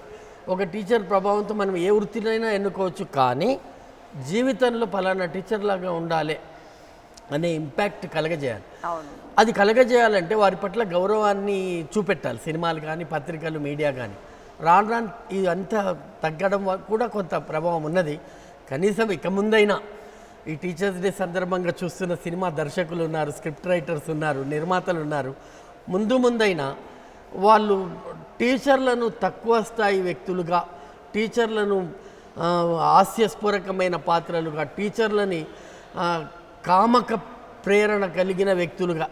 అంటే ఒక ఉమెన్ టీచర్ వెళ్తూ ఉంటే ప్రిన్సిపల్ స్థాయిలో ఉన్నవాడు కూడా లొట్టలు వేసుకుంటూ చూస్తున్న పాత్రల్ని చిత్రించే పద్ధతిలో లేకుండా మా సినిమా వాళ్ళు కనీసం టీచర్ డే సందర్భంగా నా అపీల్ ఇది. ఒక సీనియర్ టీచర్గా, సినీ ప్రముఖులుగా మిత్రులే వాళ్ళందరూ కూడా, నేను కొంత సినిమాతో సంబంధం ఉన్నవాడిని, వాళ్ళతో విజ్ఞప్తి చేస్తున్నా. Please don't degrade the teachers to the level of buffoons or degraded characters. Teacher is a great man. మిమ్మల్ని స్క్రిప్ట్ రైటర్స్ని, దర్శకులను, నిర్మాతలను తయారు చేసేది కూడా టీచర్లే. ఆ గౌరవం వాళ్ళ పట్ల ఉంటే చాలు. ఎందుకంటే మనము తండ్రిని కించపరిచే పాత్రలో చిత్రించము, తల్లిని కించపరిచే పాత్రలు మొదలైనాయి. అయ్యయ్యో, కనీసము తల్లిని, తండ్రిని, గురువును నీచ పాత్రలుగా, బఫూన్ పాత్రలుగా చిత్రించొద్దని నేను అట్లా రాసే స్క్రిప్ట్ రైటర్స్కి, నిర్మాత దర్శకులు విజ్ఞప్తి చేస్తున్నాను. చాలా మంది చదువుకునే వాళ్ళు సినిమా ఇండస్ట్రీలో ఉండటం వల్ల కూడా బహుశా ఇలాంటి ధోరణిలో వచ్చి ఉంటాయని కూడా మనం అనుకోవచ్చు. ఈ ధోరణి మొదలుపెట్టిన డైరెక్టర్ ఎప్పుడు స్కూల్కి వెళ్ళలేదు కాబట్టి కూడా అది జరిగి ఉండే అవకాశం ఉంది. దాంతోపాటుగా మీరు అంటున్నారు టీచర్స్ని నేర్పించే స్థానంలో గురుస్థానం అంటారు. నేర్పించే ఒక స్థానం అనేది మనం ఇప్పటికి కూడా చూసాం. చిన్నపిల్లలు మీరు ఇంకా ఈ సినిమాల ప్రభావం పడకముందు పసిపిల్లలుగా ఉన్నప్పుడు మీరు స్కూల్కి వెళ్ళినప్పుడు వాళ్ళని ఒక మాట అడిగితే మనం ఏదైనా చెప్తే వాళ్ళు ఒప్పుకోరు. మా టీచర్ చెప్పారు అదే రైట్, మా టీచర్ చెప్పిందే రైట్, అమ్మ చెప్పింది నాన్న చెప్పింది అంతకాలం చెప్పింది అంత పక్కకు పోయి టీచరే రైట్ అని అంటారు. ఇంకొక కాలర్ రెడీగా ఉన్నారండి, సంధ్య రాణి గారు నాగోల్ నుంచి. గుడ్ మార్నింగ్ అండి. గుడ్ మార్నింగ్ అండి. చెప్పండి సార్. మా గురువు గారే సార్. నమస్తే. గుడ్ మార్నింగ్ అమ్మా, శుభోదయం. చెప్పండి అమ్మా. Sir happy teachers day sir. నేను మొన్న మీ రిటైర్మెంట్ ఫంక్షన్ కి మిస్ అయ్యాను. అవునా? అయితే సార్ మీరు సార్థక నామధేయం సార్. ఎందుకంటే యాంకర్ గారికి నేను ఒక విషయం చెప్పాలనుకున్నాను. అయితే సార్ మీరు నిజంగా చాలా ప్రేరణ ఇస్తారు. ఎందుకంటే నేను పిహెచ్డి స్టూడెంట్ని. మామూలుగా వచ్చినప్పుడు మీ పేరు సత్యనారాయణ కదా, దానికి మీరు సార్థక నామం లేదంటున్నా. ఎందుకంటే వాస్తవాల్ని కఠినంగా మాట్లాడైనా సరే పిల్లల చేత ఫలితాలను రప్పిస్తారు మీరు. నిజానికి మీరు రిటైర్ అయిన సందర్భంలో మేము అక్కడ లేకపోయినాము. ఈ టైం దొరికింది, మీకు మనస్ఫూర్తిగా శుభాకాంక్షలు తెలియజేసుకుంటున్నా. మరి నిజంగా ఇప్పటిదాకా మీరు అన్నారు కదా ఏమనంటే సినిమాలో ప్రభావం ఉంది అని. కరెక్టే సార్. ఎందుకంటే మామూలుగా అయితే ఇంతకు ముందు టీచర్స్ ప్రభావం ఉండేది, ఇప్పుడు కేవలం సినిమాలో ప్రభావమే ఉంది. ఏ టీచర్ కూడా ఆ సినిమాలను ఓవర్టేక్ చేయలేకపోతున్నారు. అంటే మేము వెనకట టీచర్స్ ప్రభావం వల్లనే మేము ఈ మాత్రం స్థాయి కన్నా చేరుకున్నాం. కానీ ఇప్పటి పిల్లలలో మాత్రం మరి మీలాంటి వాళ్ళు రిటైర్ అయిపోతున్నారు. మరి కొత్త మీరంతా వస్తుంది. మరి ఇంకా సమాజం మీద ఎలాంటి దుష్ప్రభావాలు చూపిస్తాయో తెలియదు. కానీ చాలా ఆనందంగా ఉందండి మీతో మాట్లాడుతూ. థ్యాంక్ యూ వెరీ మచ్ అమ్మా. థ్యాంక్ యూ మీరు స్పందించి ఫోన్ చేసినందుకు. టీచర్కు రిటైర్మెంట్ ఉండదమ్మా. తాత్కాలికంగా సాంకేతికంగా ఉద్యోగ విరమణ అనేది తప్ప బాధ్యతల విరమణ, సాహిత్య విరమణ, సృజనాత్మకత విరమణ ఉండదమ్మా. నేను ఎప్పుడు రచనలు చేస్తూనే ఉంటాను, మీలాంటి ప్రియమైన విద్యార్థులను ప్రభావితం చేస్తూనే ఉంటాను. సో మీరు స్టార్ టీచర్ లాగా ఉన్నట్టున్నారు. దాదాపుగా ప్రతి కాలర్ మీకు ఎక్కడ ఒక టీచర్ గానే ఉన్నట్టున్నా, లేదా మీ స్టూడెంట్స్ ఫోన్ చాలా మంది ఉన్నారమ్మా. ఏంటో టీచింగ్ ఫీల్డ్ లోకి వచ్చారు, స్కూల్ టీచర్స్ గా ఉన్నారు. That is the beauty of teaching field. మీరు ఎక్కడికి వెళ్ళినా నమస్తే సార్ అనే వాళ్ళు ఒకళ్ళు ఉంటారు. ఎక్కడికి వెళ్ళినా కూడా, పోస్ట్ ఆఫీస్ కి వెళ్ళినా, సెక్రటేరియట్ కి వెళ్ళినా, డిస్ట్రిక్ట్ కలెక్టర్ ఆఫీస్ కి వెళ్ళినా కూడా, బస్ స్టాండ్ కి వెళ్ళినా ఎక్కడో ఒక దగ్గర శిష్యులు ఏమి సంపాదించుకున్నారని ఒకవేళ మీరు అడిగితే అపారమైన శిష్య సంపాదనను సంపాదించుకున్న ఐశ్వర్యవంతుడిని నేనని చెప్పగలను. బహుశా ప్రతి టీచర్ కి ఎక్స్పీరియన్స్ ఉంటుంది. ఎక్కడికి వెళ్ళినా నమస్తే సార్ లేదా నమస్తే మేడం అనేవాళ్ళు ఖచ్చితంగా తగులుతారు. తగలకుండా ఒక రోజు గడవదు బహుశా. ఇతర పరిపాలకులను, పెద్ద ఐఏఎస్ ఐపీఎస్ ఆఫీసర్లను, మిగతా వాళ్ళను కూడా వాళ్ళకు కూడా లభించని గౌరవము టీచర్కు మాత్రం లభిస్తుంది. వాళ్ళు కూడా సార్ కనపడగానే వాళ్ళు కూడా సార్ ముందే వాళ్ళని తయారు చేసింది టీచర్. సంజయ్ రెడ్డి గారు ఒక ఆసక్తికరమైన అబ్జర్వేషన్ చేశారండి. టీచర్ల ప్రభావం కంటే కూడా సినిమాల ప్రభావం ఎక్కువ ఉంది, మేము దాన్ని బీట్ చేయలేకపోతున్నాము. మీరేమంటారు దీని మీద? సబ్ కాన్షియస్గా సుప్త చైతన్యం మీద ప్రభావితం చేసేది సినిమా. చాలా ఇప్పుడు గతంలో థియేటర్కి వెళ్తేనే సినిమా చూసే అవకాశం ఉండేది. కానీ ఇప్పుడు మన ఇంట్లో కూర్చుంటే కూడా ఏ ఛానల్ ఉన్నా సినిమా క్లిప్పింగ్స్ సినిమాలు వస్తూ ఉంటాయి. దాని ప్రభావం చాలా ఎక్కువగా ఉంటుంది. మన పిల్లల్ని ఆ సినిమా ప్రభావం నుంచి కాపాడుకోవడానికి ఈ చేతులు సరిపోవేమో అని నా ఆవేదన. ఈ రెండు రెక్కలు, ఈ రెండు చేతులు సరిపోవు. దాని ఇంపాక్ట్ చాలా ఉంటుంది. అందుకే నేను ఇందాక మిత్రులకు అప్పీల్ చేసింది, నాయన కాస్త మంచి టీచర్లు కూడా ఉన్నారు, వాళ్ళను ప్రొజెక్ట్ చేయండి అని అన్నది. టీచింగ్ ఒక్కటే కాదు, మిగిలిన విషయాల్లో కూడా ఒకప్పుడు మీరు అన్నట్టుగా ఒక టీన్స్గా ఉన్న వాళ్ళని చిన్న వయసు నుంచి కూడా ఏదైనా మంచి ఏది చెడు ఏది జీవితంలో చెప్పేది టీచర్సే ఉండేవాళ్ళు. బట్ ఇప్పుడు పూర్తిగా అవి సినిమాలే చెప్తున్నాయి, చెడే చెప్తున్నాయి, మంచి ఏది చెప్పేవి చాలా తక్కువ. ఇంకొక కాలర్ సిద్ధంగా ఉన్నారండి. Good morning. హలో. నమస్తే అండి, కొంచెం పెద్దగా మాట్లాడతారా? వినిపించట్లేదు. ఎక్కడి నుంచి మాట్లాడుతున్నారు? నమస్తే, నా పేరు ధనంజయ అండి, విశాఖపట్నం. ధనంజయ్ గారు చెప్పండి. నమస్కారం మేడం. నమస్తే అండి, చెప్పండి. గురుగారికి నమస్కారం. నమస్తే. నమస్తే నాన్న. సార్ మీరు చెప్పి చాలా బాగున్నాయి, నాకు నచ్చాయి. మేము ప్రభావం గురించి మాత్రం మరి కొద్దిగా ఎక్స్ట్రా చెప్తున్నా వాళ్ళు ఎవ్వరూ బాధపడరు. ఎందుకంటే సినిమాని చూసి కొన్ని నేర్చుకోవడం తప్పించి ఇలాంటి కాదు. కాలేజీ ప్రిన్సిపాల్ వెనకాల ఒక అటెండర్ ఏవో చమత్కారాలు చేస్తుంటాడు. అవి చాలా ఇబ్బంది పడుతుంటాయి. ఒక్కోసారి నేను ఇంట్లో ఏదో సినిమా చూసినప్పుడు నేను టీచర్ని కాదు, యావత్ ప్రపంచాన్ని బాగు చేసేవాడు ఒక టీచరే, రాజకీయ నాయకుడు కాదు. గురు మాతృపిత గురు ముందు గురువుని పెట్టిన తర్వాతే తల్లిదండ్రులు కూడా పెట్టారు కదా. పేరెంట్స్ కూడా గురువులకి ఇంట్లో క్లాస్ చెప్పాలి పిల్లలకి. మీ గురువు గారిని మీరు ప్రేమించండి, మీకు రావాల్సిందంతా వస్తుందని. గురువు గారిని దూషించి మాట్లాడే పిల్లలను చాలా మందిని చూశాను నేను. ఇవాళ టీచర్స్ డే నాడు ఈ విషయం మీతో మాట్లాడినందుకు చాలా సంతోషంగా ఉంది నాకు. పిల్లల గురించి ఇంకేమైనా మంచిది చెప్పండి. పిల్లలందరూ టీచర్స్ అయితే ప్రపంచమే బంగారం అయిపోతుంది, కానీ అవ్వలేదు, చాలా కష్టం. టీచర్స్ అవ్వాలంటే పేషెన్స్ ఉండాలి, 3D ఉండాలి. మెయిన్ డీసెన్సీ, డిసిప్లైన్, డెడికేషన్ అన్నీ ఉంటే టీచర్ అవుతాడండి. అవి లేని వాడు ఏదైనా అవ్వగలడు, టీచర్ అవ్వడం చాలా కష్టం. ఓకే ధనంజయ్ గారు, మీరు స్పందించారు, మీకు కృతజ్ఞతలు. మీరు అన్నట్టు డెడికేషన్ ఉండాలి, మంచి నిబద్ధత, నిజాయితీ ఇవన్నీ ఉన్నవారే మంచి ఉపాధ్యాయులుగా రూపొందగలరు. మీరు అన్నట్టు ఉపాధ్యాయుడి ప్రభావం చేత అనేక రంగాలలో స్థిరపడిన వాళ్ళు ఉంటారు. కాబట్టి ఉత్తమ ఉపాధ్యాయులు ముందు ముందు సమాజానికి లభిస్తారని, విద్యా వ్యవస్థ మరింత మెరుగైన వ్యవస్థగా మారుతుందని ఆశిద్దాం. ఒక్కోసారి ఇది గ్రాఫ్స్ అప్స్ అండ్ డౌన్స్ ఉంటాయి. ఏ వృత్తిలో ఏ వ్యాపకంలోనైనా కూడా పైకి ఉంటుంది. ఇది ఒక సంధి దశలో ఉన్నాము, సమాజము మార్పు చెందుతున్న దశలో ఉన్నాం. మనం మొత్తం ఇంకా పాత విలువలతో లేము, అత్యాధునికత అని అంటున్నాం, ఆధునికతలోకే ప్రవేశించలేదు. ప్రాచీనము వదిలించుకోలేదు, ఆధునికతలోకి పూర్తిగా ప్రవేశించలేదు. అత్యాధునికత అనే ఈ సంధి దశలో ఉన్నాం కనుక ఈ సంక్షోభం అంతా ఉన్నది. సంక్షోభం నుంచి బయటపడతాము. మంచి ఉపాధ్యాయులను, ఉత్తమ అధ్యాపకులను మనం త్వరలోనే సంపాదిస్తాము, సమాజాన్ని ప్రభావితం చేస్తారనే ఆశ నాకు ఉన్నది. ఆధునికత అన్నారు మీరు. నిజానికి ఆధునికంగా ఉన్న దేశాలన్నింటిలోనూ కూడా టీచింగ్ చాలా బాగుంది. ఇప్పుడు అమెరికా గురించి మాట్లాడుతుంటాం, అక్కడ టీచర్స్కి చాలా రెస్పెక్ట్ ఉంటుంది, టీచర్లు చాలా బాధ్యతాయుతంగా ఉంటారు కంపేటివ్.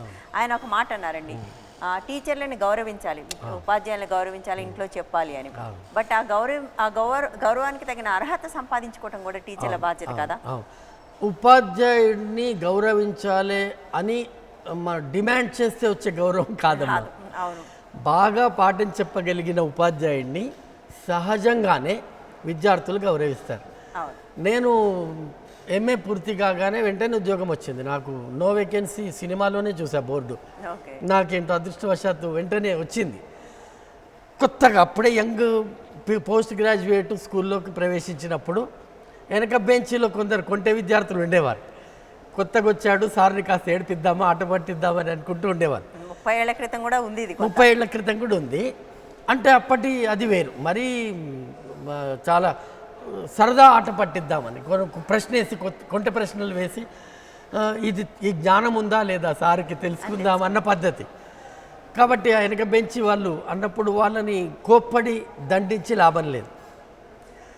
వాళ్ళు అడిగిన ప్రశ్నలకు సమర్థవంతంగా సమాధానాలు చెప్పడం ద్వారానే వాళ్ళని దగ్గర చేర్చి, నాన్న మంచి ప్రశ్న అడిగినావు నువ్వు అని వాడిని 2 మంచి మాటలతో కూర్చోబెట్టడం ద్వారా వాళ్ళపైన ప్రభావితం చేయొచ్చు అనే ఆలోచనతో చేశాను. ఇవాళ అప్పుడు అట్లా నన్ను ఏడిపించాలని అనుకున్నవారు పెద్ద విద్యా సంస్థలు పెట్టి చాలా చక్కటి పొజిషన్స్లో ఉన్నారు. వాళ్ళు అనేక వేదికల మీద చెప్తూ ఉంటారు, సార్ ప్రభావం మా మీద ఉన్నది, అందుకని మేము జీవితాన్ని నిలదొక్కున్నామని చెప్పి ఉన్నారు. ఉత్తమ శిష్యుడు కానివాడు ఉత్తమ ఉపాధ్యాయుడు కాలేడు, ఉత్తమ వ్యక్తి కూడా కాలేడు, ఉత్తమ పుత్రుడో పుత్రికనో కాని వ్యక్తి ఉత్తమ తండ్రి కూడా కాలేడం. అందుకని first we should become a good student, then we will certainly become good teachers. So అయితే దీనికి సంబంధించి మాట్లాడుతూ ఇప్పుడు ఓకే, కాలర్స్ రెడీగా ఉన్నారు, మనకు చాలా కాల్స్ వస్తున్నాయి. డేవిడ్ మాట్లాడుతున్నారు, అంతకుముందు రమణ మహబూబ్ నగర్ నుంచి లైన్లో ఉన్నారు. గుడ్ మార్నింగ్ అండి. Hello madam, good morning madam. Good morning అండి, ఎవరు మాట్లాడుతున్నారు? డేవిడ్ మేడం నా పేరు డేవిడ్, రీసెర్చ్ డేవిడ్ స్కాలర్ గారు. నాగార్జున యూనివర్సిటీ. చెప్పండి డేవిడ్ గారు. మేడం సార్ నమస్కారం సార్. నమస్తే నమస్తే డేవిడ్, చెప్పనా?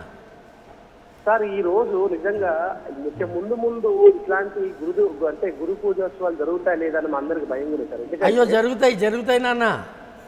ఎందుకంటే సార్ గురు బ్రహ్మ గురు విష్ణు గురుదేవ్ సాక్షాత్ పరబ్రహ్మ అంటే మనకి ఏదైతే స్లోగన్ ఉందో గురు బ్రహ్మ గురు విష్ణు గురు సాక్షాత్ ఇవన్నీ స్లోగన్స్ ఈరోజు మర్చిపోయి కార్పొరేట్ విద్యా వ్యవస్థలో గురువుని కించపరిచే విధంగా ఈరోజు సినిమాల్లో పెట్టి వాళ్ళని అవమానించే పరిస్థితి జరుగుతున్నప్పుడు అసలు ఈ గురుతత్వం ఎట్టిపోతుందని ఒక ఆవేదన మా అందరిలో ఉంది సార్. కానీ మీలాంటి ఉత్తములందరూ కూడా ఈ రోజు ఎడ్యుకేషన్ సిస్టమ్ మీద ఏదైతే గురువులను అవమానించే విధంగా సినిమాల్లో జరుగుతున్నాయో, గురువులను అవమానించే విధంగా ఈ రోజు విద్యా వ్యవస్థను వీళ్ళందరూ తయారు చేస్తున్నారో, కనీసం సామాజిక స్పృహ కోల్పోయిన వీళ్ళందరూ కూడా మీలాంటి పెద్దలందరూ కూనుకొని మాలాంటి వాళ్ళకి సహకారం ఇచ్చి ఈ రోజు గురువుని ఏ విధంగా పూజించాలనే తత్వాన్ని స్టూడెంట్స్ మర్చిపోతూ ఉన్నారు సార్. ఈరోజు కేవలం గురువు అంటే ఒక ఆట వస్తువుగా మారిపోయి ఈ రోజు అవమానం చేసి ఈ గురు పూజ దినోత్సవాన్ని మొక్కుబడిగా ఈ రోజు జరుపుకుంటా ఉంటే మా అందరికి ఎందుకంటే మేము రీసెర్చ్ స్కాలర్ గా ఏమి నేర్చుకుంటున్నారో పిల్లలను చూస్తూ ఉంటే కనీసం ఒక్కరు కూడా గురువు పట్ల విలువ లేకుండా ఈ రోజు మొక్కుబడిగా గురు పూజ దినోత్సవాన్ని జరుపుకుంటూ అసలు వ్యవస్థ ఎటు వెళ్ళిపోతుందో, మన ఎడ్యుకేషన్ సిస్టమ్ ఆధునీకరణ పేరుతోటి గురువుని కించపరిచి ఆధునిక విద్యా వ్యవస్థ విద్యాలయాల పేరుతోటి గురువుని అవమానం జరిగే విధంగా జరుగుతుంటే ఇట్లాంటి సందర్భంలో జరుగుతున్నప్పుడు మీరందరూ కూడా, ఎందుకంటే ఎంతో మంది గొప్ప విద్యార్థులు తయారు చేసిన అనుభవం మీకున్నది. డేవిడ్ గారు, మీరు టీచర్ గా పనిచేస్తారా? మీరు ఉపాధ్యాయులా? మేడం నేను research scholar madam, research scholar. Right. కాబోయే టీచర్ అనుకోవాలి. రీసెర్చ్ లో ఉన్న వాళ్ళు జనరల్ గా కాబోయే టీచర్స్ గా ఉంటారు. డేవిడ్ గారు, ఈ సందర్భం చాలాసేపటి నుంచి మనం మాట్లాడుకుంటున్నాం. ఉపాధ్యాయులను గౌరవించకపోవడం ఒకటి, ఉపాధ్యాయులు తమకు గౌరవం సంపాదించే అర్హత సాధించుకోవడం కూడా ఒకటి. రెండు అంశాలు ఉన్నాయి. ఇటువైపు కూడా సమస్య ఉందని అనిపిస్తుంది. మీరు అన్నట్టుగా ఏదో ఒక ఉద్యోగం టీచర్లుగా చేరేవాళ్ళు కొంతమంది అయితే చేరిన తర్వాత కూడా సీరియస్నెస్ లేకపోవడం, ముఖ్యంగా స్కూల్స్లోనే ప్రారంభం అవుతుంది. సో అంటే పిల్లల్ని వాళ్ళ పిల్లలు ఎక్కడో చదివి మా పిల్లలు ఇంకో వేరే పిల్లలకి పాఠాలు చెప్పే టీచర్లతోనే చాలాసార్లు ఈ సమస్యలు మొదలయ్యి అక్కడి నుంచి ఇది ముందుకు కొనసాగుతుంది. రెండు అంశాలు ఉన్నాయమ్మా. ఎవరు పుట్టుకతో మహాపండితులు, పుట్టుకతో జ్ఞాన సంపన్నులు కాదు. అవును. ఓ స్కూల్ టీచర్ గాను, ఒక డిగ్రీ కాలేజ్ లెక్చరర్ గాను, లేక యూనివర్సిటీ అసిస్టెంట్ ప్రొఫెసర్ గాను చేరిన తర్వాత నిర్విరామ కృషి, నిరంతర అధ్యయనం చేస్తూ అలా అంచెలంచెలుగా పైకి వచ్చిన వారు ఉత్తమ అధ్యాపకులుగా గౌరవాన్ని పొందుతారు. ఉద్యోగములో ప్రవేశించిన నాడు ఏ జ్ఞానస్థాయితో ప్రవేశించారో రిటైర్మెంట్ దాకా కూడా అదే జ్ఞానస్థాయి, ఒక ఇంచు కూడా పెరగను అని ప్రతిజ్ఞ చేసుకున్న టీచర్స్ని నేను చాలామందిని ప్రత్యక్షంగా చూశాను. ఆ సంఖ్య పెరగటం లేదా ఇప్పుడు? ఆ సంఖ్య పెరుగుతుంది. అంటే చేరిన నాడు ఏ జ్ఞానస్థాయితో ఉన్నారో 30 ఏళ్ళ ఉద్యోగ జీవితంలో, ఉపాధ్యాయ జీవితంలో కొంచెం కూడా జ్ఞానాన్ని పెంచుకోకుండా సీనియారిటీ ద్వారా అన్ని పదవుల ప్రమోషన్లు, అన్ని పదోన్నతులు పొంది అలా నిష్క్రమిస్తున్న బ్యాడ్ ఎగ్జాంపుల్స్ కూడా ఉన్నాయి. విద్యార్థులకు ఇందాక డేవిడ్ రీసెర్చ్ స్కాలరు, వాళ్ళకి రీసెర్చ్ స్కాలర్స్కి స్టూడెంట్స్ అందరికీ కూడా ఇంకా వాళ్ళు ఎక్కడికో వెళ్ళక్కర్లే, వాళ్ళ కళాశాలలోనే వాళ్ళ విశ్వవిద్యాలయంలోనే గుడ్ టీచర్స్ ఎవరు, మోడరేట్ టీచర్స్ ఎవరు, బ్యాడ్ టీచర్స్ ఎవరు, 3 ఉత్తమ, మధ్యమ, అధమ స్థాయి అధ్యాపకులను వారు చూస్తున్నారు. కాబట్టి వాళ్ళు నిర్ణయించుకోవాలి వాళ్ళు ఏ కేటగిరీకి ముందు వెళ్ళాలి. రీసెర్చ్ తర్వాత మా విద్యార్థి మిత్రులు ఉపాధ్యాయ వృత్తిని ఎన్నుకున్నారనుకోండి, వాళ్ళు ఈ 3 మోడల్స్ని చూసి ఉన్నారు. వాళ్ళు ఎలాంటి టీచర్స్గా తయారు కావాలి, ఉత్తమ అధ్యాపకులుగా రూపొందాలా, మధ్యస్థాయి అధ్యాపకులుగా రూపొందాలా, అధమ స్థాయి అధ్యాపకులుగా నిలిచిపోవాలి, స్టాగ్నెట్ అయిపోవాలా అనేది వాళ్ళు నిర్ణయించుకోవాలి. వాళ్ళకి ఇంకెక్కడో పరిశోధనాలయానికి వెళ్ళక్కర్లేదు. వాళ్ళ కళాశాలలోనే, వాళ్ళ పాఠశాలలోనే ఈ 3 రకాల టీచర్స్ కనబడతారు. అంటే 3 రకాల వాళ్ళు ఎప్పుడు ఉన్నారు, బట్ వాళ్ళ నిష్పత్తులు ఇప్పుడు తేడా రావడమే సమస్య అయిందండి. మన స్కూళ్ళ గురించి, కాలేజీల గురించి మాట్లాడుకున్నాం, బట్ యూనివర్సిటీల పరిస్థితి కూడా అలాగే అయిపోయింది. అంటే అన్ఇన్స్పైరింగ్గా మారిపోలేదా యూనివర్సిటీస్? ఎందుకు యూనివర్సిటీస్ ఒకప్పుడు చాలా, మీరు మీ తరం వాళ్ళు మాట్లాడినప్పుడు ఆ యూనివర్సిటీ టీచర్లు ఆ క్లాసుల గురించి, ఆ పాఠాల గురించి, అక్కడ జరిగిన చర్చల గురించి, క్లాస్ రూమ్ బయట జరిగిన చర్చల గురించి చాలా చెప్పేవాళ్ళు, రాశారు, మీరందరూ మేము చదువుకున్నాం. బట్ ఇప్పుడు ఎందుకు ఆ వాతావరణం లేకుండా పోయింది? ఏంటంటమ్మా, ఇప్పుడు విదేశాల్లో కానీ లేదా మాకంటే ముందు తరము మా తరం దాకా full time teachers, full time students అన్న కాన్సెప్ట్ ఉండేది. ఉపాధ్యాయుడు అంటే వాడు పూర్తి కాలం ఉపాధ్యాయుడే, 24 గంటలు ఉపాధ్యాయుడే. ఎప్పుడో సాయంత్రం 7ంటికి ఫోన్ చేసి, సార్ నేను ఈ భాగవతం చదువుతున్నాను, ఇందులో ఈ 2 పదాలు అర్థం కావట్లేదు అని అంటే, పెట్టేవయా ఏడయింది ఇప్పుడు ఫోన్ చేస్తావేంటి అనే టీచర్స్ సంఖ్య పెరిగింది. మాలాంటి వాళ్ళం ఏం చేసేవాళ్ళం అంటే 7ంటికి ముచ్చటేసేది. వాడు పాపం చదువుకుంటున్నాడు హాస్టల్లో ఉండి, వానికి 2 పదాలు అర్థం కాలేదని అడుగుతున్నాడు. ఇలాంటి వాడికి ఈ డౌట్ క్లారిఫై చేయడం ద్వారా నేను నా బాధ్యత నిర్వర్తిస్తున్నానని సంతోషించేవాళ్ళం, చెప్పేవాళ్ళం, స్పాంటేనియస్గా వాళ్ళకి చెప్పేవాళ్ళం.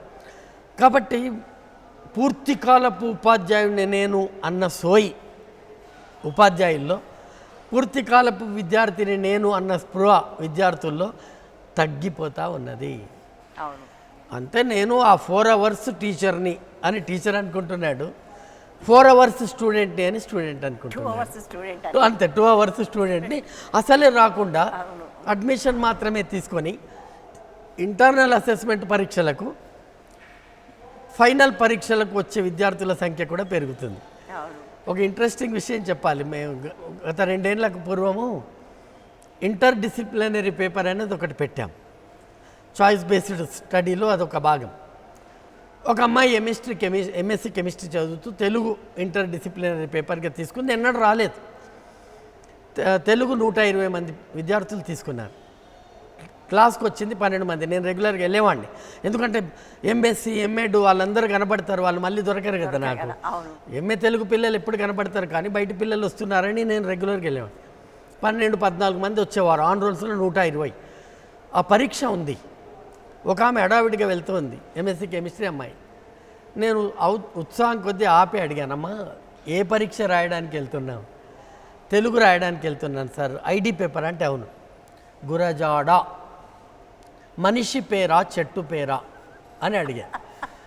ఊరికే అవుట్ ఆఫ్ ఇంట్రెస్ట్, నా పని కాదు అది, ఊరికే అడిగాను. గురజాడ మనిషి పేరా చెట్టు పేరా? ఒక్క సెకండ్ ఆలోచించి తెలియదు సార్ అని నిజాయితీగా చెప్పాను. నిజాయితీగా, ఎందుకంటే ఆమెకు డౌట్ వచ్చి ఉంటుంది, మనిషి పేరైతే సార్ ఎందుకు అడుగుతాడు, చెట్టు పేరులాగా లేదు కదా అనుకొని, తెలియదు సార్. మంచిదమ్మా, ఆల్ ది బెస్ట్. వెళ్ళింది, రాసింది, పాస్ అయింది. ఎందుకంటే మేము కనిపెట్టిన ఒక సింపుల్ థియరీ ఉందమ్మా. ఇప్పుడు ఇంకా నేను మాట్లాడొచ్చు నిజాలు, రిటైర్ అయినా. ఏపీటీ అనే ఒక కొత్త సిద్ధాంతాన్ని కనిపెట్టాం మేము. All pass theory. All pass theory రాస్తే చాలు. మరి బ్లాంక్ పేపర్ ఇచ్చిన వాడిని ఫెయిల్ చేయం, కానీ వాడు రాస్తే అక్కడక్కడ నన్నే చోడుడు, నంది తిమ్మన, గురజాడ, కందుకూరి, జాషువా, ఈ పేర్లు తెలుసు కదా, వీని ఎందుకు ఫెయిల్ చేయడము? మళ్ళీ వస్తాడు కదా, మళ్ళీ వీని పేపర్ దిద్దే కర్మ నాకెందుకు? 40-45 వేస్తే పాస్ అవుతాడు కదా. అలా కాబట్టి ఏపీటీ థియరీ నుంచి బయటపడాల్సిన అవసరం ఉందమ్మా. చాలా ఉంది, ఎందుకంటే this is criminal waste of resources. అదే కదా, అన్యాయం కదా. చాలా డబ్బులు యూనివర్సిటీల మీద ఖర్చు పెడుతున్నారు. సో ఇది క్రిమినల్ వేస్ట్. బహుశా I think people will Wake up to this. Thank you so much Satyanarayana గారు. మీరు ఉదయం వచ్చి ఈ ఉదయాన్ని ఇంత ఆహ్లాదకరంగా గురు ఉత్సవాన్ని జరుపుకున్నాం మనం. Thank you so much. Thank you అమ్మా. నాకు ఇష్టమైన ఛానల్ ఇవాళ పిలవడము నాకు చాలా ఆనందంగా ఉంది. Really I enjoyed this discussion. నమస్కారం. Thank you so much. ఇది వాటి 99% ఎజెండా. రేపు మరో అంశంతో మళ్ళీ కలుద్దాం. Stay tune to 99% TV.